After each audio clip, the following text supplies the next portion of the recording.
வணக்கம். ரொம்ப முக்கியமான விஷயத்துக்கு தான் இந்த வீடியோ. இன்றைக்கி காலையில் நம்ம அரசு சார்பில் 5,000 ரூபாய் உங்கள் அக்கௌண்ட்டுக்கு வந்திருக்கோம். எதுக்காக இந்த பணம்? நாங்கள் ஆட்சி பொறுப்பேற்றப்போ கொரோனா உச்சத்தில் இருந்துச்சு. அதை சமாளித்து மக்களின் உயிரை காத்தது மட்டும் இல்லை, அவங்க வாழ்வாதாரத்தை காக்க 4,000 ரூபாய் நிவாரணத் தொகையையும் வழங்கணும். சென்ற ஆட்சி விட்டுட்டு போன கடுமையான நிதி நெருக்கடியை சமாளித்து ஆட்சிக்கு வந்ததுமே பல திட்டங்களை நிறைவேற்றணும். நம்ம ஆட்சிக்கு வர்றதுக்கு முன்னே மாதம் 1,000 ரூபாய் உரிமைத் தொகை வழங்கப்படும்னு அறிவித்தேன். அப்போது இது சாத்தியமே இல்லைன்னு சிலர் சொன்னாங்க.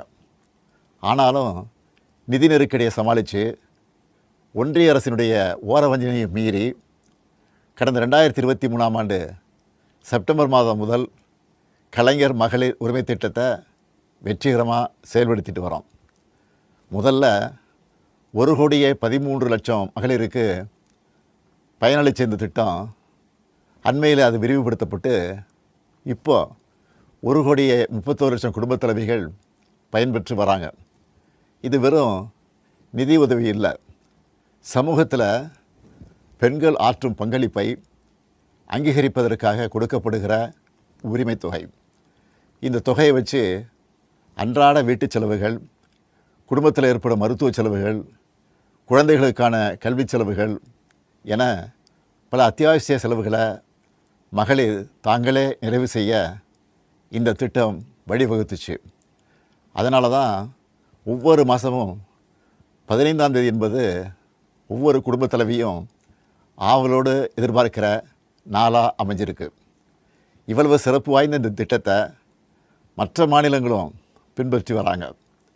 இந்த உரிமைத் தொகையை மேம்படுத்தணும்னு நாம் செயல்பட்டு வந்தால் அதுக்கு எதிராக டெல்லியில் இருக்கக்கூடிய ஒரு கூட்டமும், தமிழ்நாட்டில் அவங்களுக்கு அடிமையாக இருக்கக்கூடிய இன்னொரு கூட்டமும் எதிர்வரும் சட்டமன்ற தேர்தலை காரணம் காட்டி அடுத்த 3 மாதத்துக்கு இந்த மகளிர் உரிமைத் தொகையை நிறுத்த சூழ்ச்சி செய்கிறதா தகவல் வருது.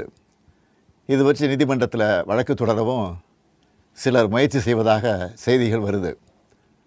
1,31,00,000 மகளிர் உழைப்பை அங்கீகரிக்கிற இந்த திட்டத்தை 3 மாதம் நிறுத்தி வச்சா நீங்கள் எவ்வளவு சிரமங்களுக்கு ஆளாவீங்கன்னு உங்கள் வீட்டில் ஒருத்தனா இருக்கக்கூடிய எனக்கு நல்லா தெரியும்.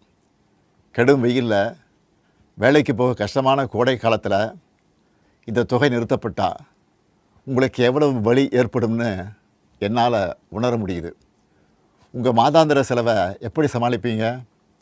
உங்கள் குடும்பத்தில் நோய்வாய்ப்பட்டவங்களுக்கு மாத்திரை வாங்கி கொடுக்க முடியுமா? குழந்தைகள் தேர்வு எழுதுகிற காலத்தில் அவங்களுக்கு உணவு கொடுப்பதிலிருந்து தேவையான கல்வி செலவுகளை செய்ய முடியுமா? இந்த கஷ்டத்தையெல்லாம் நினச்சி பார்த்து தான் ஒரு முக்கியமான முடிவை எடுத்திருக்கிறேன்.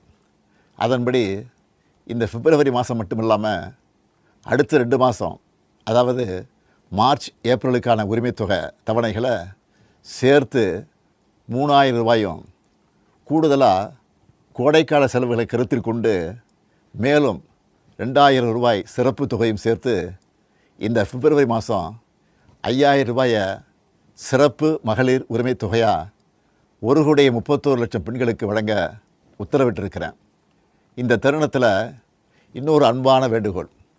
இந்த 5,000 ரூபாயை அடுத்த 3 மாதத்துக்கு நீங்கள் பயன்படுத்திக்கணும் என்பதால் கொஞ்சம் கவனமாக செலவு பண்ணுங்கள். முடிஞ்ச அளவுக்கு சேமிக்கவும் பாருங்கள். அன்பு சகோதரிகளே, உங்கள் ஆதரவோடு அடுத்து அமையப்போகிறதும் திராவிட மாடல் ஆட்சி தான்.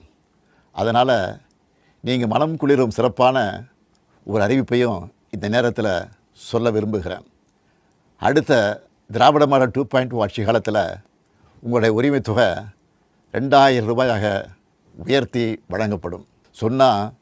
சொன்னதை செய்கிற முத்துவேல் கருணாநிதி ஸ்டாலின் கொடுக்கிற வாக்குறுதி இது. இதையும் எப்படி பண்ணுவோம்னு சிலர் கேட்கலாம். கடந்த ஆட்சியின் 10 ஆண்டுகளில் தமிழ்நாடு அடைய முடியாத பொருளாதார வளர்ச்சியை இந்தியாவே திரும்பி பார்க்க அளவுக்கு சாதித்து காட்டினவங்க நாங்கள். அதனால் எந்த தடை வந்தாலும் அதையெல்லாம் தாண்டி தமிழ்நாடே வெல்வோம் ஒன்றாக.